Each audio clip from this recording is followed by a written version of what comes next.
Hello everyone, this is the part 2 of the previous video जिसमें हम लोगों ने पढ़ा था क्वेश्चन नंबर 1 to 30 तक branches of biology, Lucent objective general knowledge का बायोलॉजी पोर्शन का। इस वीडियो में हम लोग कवर करेंगे क्वेश्चन नंबर 31 से लेकर के 60 तक। उसके बाद एक और पार्ट 3 आएगा जिसमें हम लोग कवर करेंगे क्वेश्चन नंबर 61 to 91। तो चलिए हम आज का जो हमारा टॉपिक है ब्रांचेज ऑफ बायोलॉजी, जिसका क्वेश्चन नंबर हम लोगों ने 1 to 30 किया था, आज हम लोग क्वेश्चन नंबर 31 से स्टार्ट करेंगे। तो चलिए स्टार्ट करते हैं। हमारा पहला क्वेश्चन है estimation of age. Estimation of age of woody plants by counting annual ring is, यानी प्लांट का जो हम वुडी प्लांट का जो एस्टिमेट करते हैं उसका एज, उसके प्लांट में जो एनुअल रिंग डेवलप होते हैं उसको काउंट करके उसके एज को क्लासिफाई किया जाता है, एस्टिमेट किया जाता है। तो इस मेथड को हम क्या कहते हैं? तो 31 का हमारा करेक्ट आंसर हो जाएगा डेंड्रोक्रोनोलॉजी। डेंड्रोक्रोनोलॉजी एक ऐसा मेथड है जिसमें हम प्लांट्स के एनुअल रिंग को काउंट करके हम उसके एज का पता लगा सकते हैं। हमारा नेक्स्ट क्वेश्चन है physical basis of life is. Question number 32, physical basis of life क्या होता है? तो physical basis of life cytoplasm, nucleoplasm, protoplasm, hyaloplasm. तो हमारा करेक्ट आंसर है प्रोटोप्लाज्म। 33 क्वेश्चंस क्या कहता है? Study of process of ageing. Ageing जो प्रोसेस है, यानी हमारा जो एज बढ़ते चला जाता है उसके प्रोसेस को स्टडी करने को क्या कहते हैं? तो हमारा करेक्ट आंसर हो जाएगा जेरोंटोलॉजी। जेरोंटोलॉजी एक प्रोसेस है जिसमें हम एक ऐसा study of process of ageing. फिर हमारा अगला क्वेश्चन है 34, the branch of horticulture which deals with the production, storage, processing, marketing of vegetables. यानी ये हॉर्टिकल्चर का ऐसा ब्रांच है जिसमें हम प्रोडक्शन, स्टोरेज, प्रोसेसिंग और वेजिटेबल्स के मार्केटिंग के बारे में हम डील करते हैं। तो ऐसे ब्रांच को कहा जाता है ओलेरीकल्चर। Olericulture, olericulture. चलिए हमारा नेक्स्ट क्वेश्चन है 35 number, the branch of biology which deals with the study of heredity and variation. यानी वह बायोलॉजी का कौन सा ब्रांच है जो हेरिडिटी यानी हमारे पेरेंट्स से जो बच्चे में जीन का ट्रांसफ़र होता है और वेरिएशन का मतलब जो उनमें चेंज आता है, जो बदलाव आता है, वो कौन से ब्रांच में हम स्टडी करते हैं? तो वो स्टडी हम करते हैं जेनेटिक्स में। Study of heredity and variation हम लोग जेनेटिक्स में करते हैं। क्वेश्चन नंबर 36 है study of growing plant without soil in water containing nutrients. यानी हम प्लांट्स को ग्रो करते हैं बिना सॉइल का, पानी में ग्रो करते हैं, उस पानी के अंदर न्यूट्रिएंट्स को डाला जाता है। ऐसे प्लांट्स को जब हम विदाउट सॉइल ग्रो करें और पानी में ग्रो करें, इसके स्टडी को हम कहते हैं हाइड्रोपोनिक्स। इसको इसलिए हमारा क्वेश्चन नंबर 6 का जो करेक्ट आंसर हो गया हाइड्रोफोनिक्स। कभी कभी इसका कहीं पे हाइड्रोपोनिक्स भी लिखा रहता है, हाइड्रोपोनिक्स पीएच नहीं रहता है। अगला क्वेश्चन हमारा है microscopic organism which passively float on the surface of water. वैसा कौन सा माइक्रोस्कोपिक ऑर्गेनिज्म है जो पानी के सरफेस पे पैसिवली फ्लोट करता है? इसका करेक्ट आंसर फाइटोप्लैंक्टन, जूप्लैंक्टन दोनों फ्लोट करता है। तो सी हो जाएगा हमारा करेक्ट आंसर। चलिए अब आगे की तरफ बढ़ते हैं। Question number 38। Question number 38 RRB NTPC 2021 में आया हुआ है। ये पूछ रहा है the study of birds. The study of birds, the study of birds को हम क्या कहते हैं? यानी जब हम बर्ड्स के बारे में स्टडी करते हैं तो उसे हम क्या कहते हैं? तो क्वेश्चन नंबर 38 का करेक्ट आंसर ऑर्निथोलॉजी। ऑर्निथोलॉजी एक ऐसा ब्रांच है जिसमें हम बर्ड्स के बारे में स्टडी करते हैं। क्वेश्चन नंबर 39 कहता है वो जियोलॉजी का कौन सा ब्रांच है जिसने डायनासोर के बारे में स्टडीज डायनासोर, मतलब जिसने डायनासोर के बारे में स्टडी किया। तो 39 का हमारा करेक्ट आंसर होगा पैलियोंटोलॉजी। पैलियोंटोलॉजी। नेक्स्ट क्वेश्चन हमारा है 40। क्वेश्चन नंबर 39 का करेक्ट आंसर सी होगा। 40 का dash is the study of ancient plants like mosses that grow in moist humid environment. Ancient plant जैसे कि मॉसेज के बारे में स्टडी करते हैं, जो मॉइस्ट और ह्यूमिड इन्वायरमेंट में ग्रो करते हैं, क्या कहा जाता है उसको, इस ब्रांच को क्या कहते हैं हम? तो 40 का करेक्ट आंसर होगा ब्रायोलॉजी। चलिए नेक्स्ट क्वेश्चन की ओर हम बढ़ते हैं। Question number 41, botanical survey of India headquarter is located in which city? यानी हमारे भारत का जो बोटानिकल सर्वे है उसका हेडक्वार्टर कौन से शहर में बसा हुआ है? तो इसका correct answer Kolkata. Next question है, the branch of ornamental horticulture concerned with growing and marketing flowers and ornamental plant as well as flower arrangement.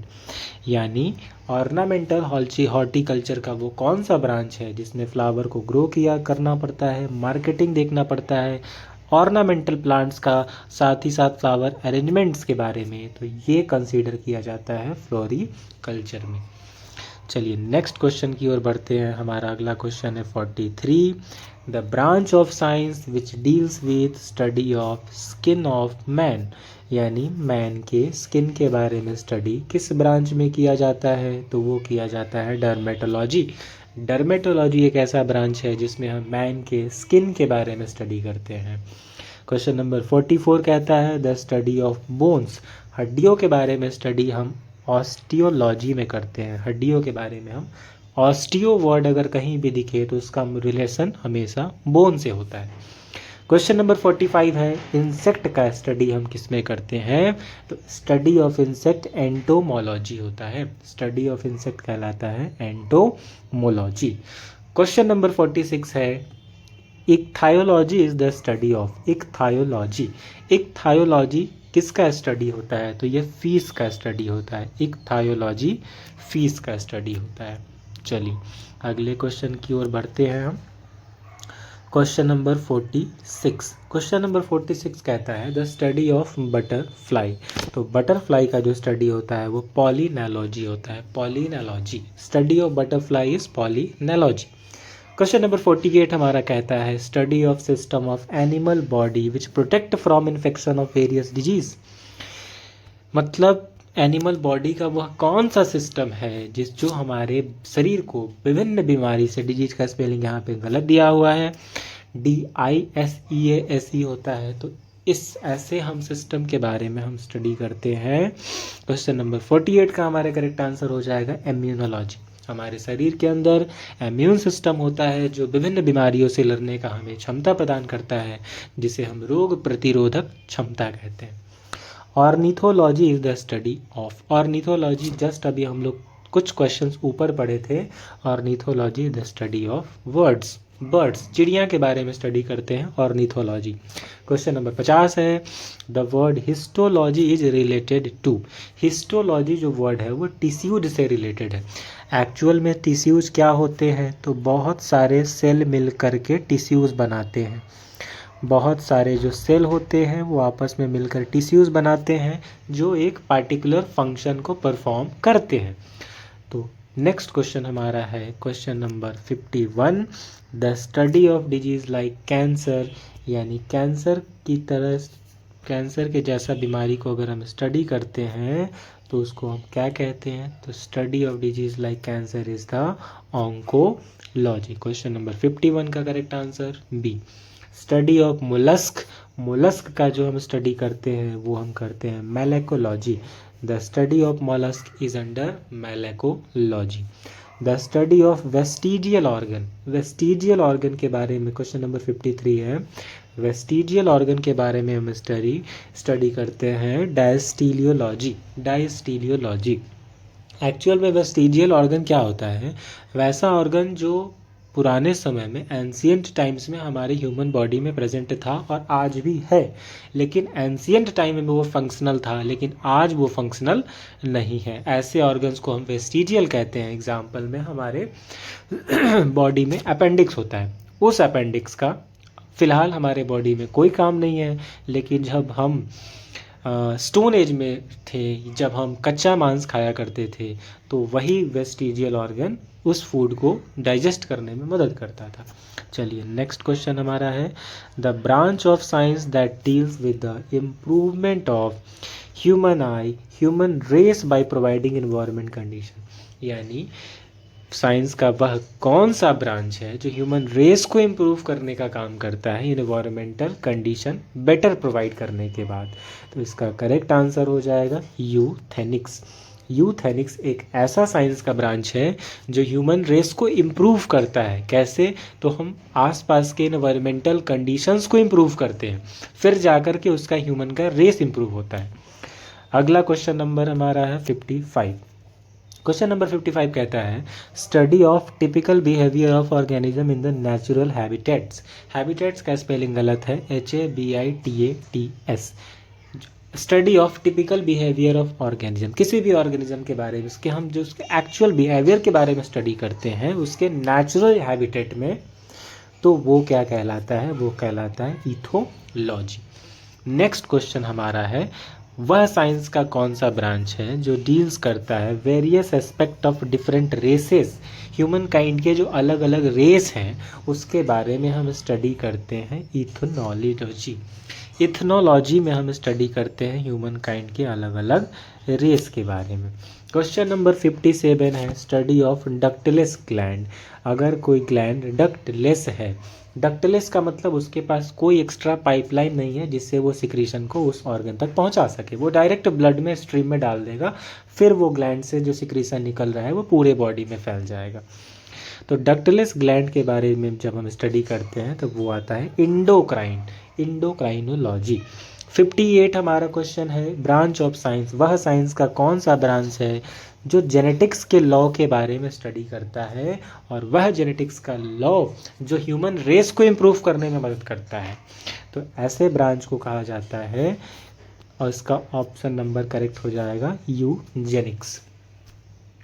अगले क्वेश्चन की तरफ बढ़ेंगे। क्वेश्चन नंबर 59 कहता है वह साइंस का कौन सा ब्रांच है जो कॉजेटिव एजेंट ऑफ डिजीज, यानी बीमारी को कॉज करने वाले जो एजेंट है, एजेंट मतलब वो वायरस, बैक्टीरिया, प्रोटोजोआ, किसके वजह से वो बीमारी हो रहा है, उस एजेंट्स के बारे में जब हम स्टडी करेंगे तो वो कहलाता है aetiology. Study of causative agents of disease is called as aetiology. Question number 60 आज का लास्ट क्वेश्चन, इसके बाद वाला हम कंप्लीट करेंगे नेक्स्ट पार्ट में। क्वेश्चन नंबर 60 कह रहा है effect of radiation of plants and animals, यानी रेडिएशन का प्रभाव प्लांट और एनिमल पे जो पड़ता है उसको हम कौन से ब्रांच में स्टडी करते हैं? तो वो हम स्टडी करते हैं रेडियो बायोलॉजी। रेडियो बायोलॉजी ऐसा बायोलॉजी का ब्रांच है जिसमें हम रेडिएशंस का प्रभाव प्लांट और एनिमल पे जो पड़ रहा है उसके बारे में स्टडी करते हैं। तो तब तक के लिए धन्यवाद। मिलेंगे हम लोग पार्ट 3 में जिसमें हम लोग क्वेश्चन नंबर 61 to 91 कवर करेंगे। तब तक के लिए थैंक यू सो मच।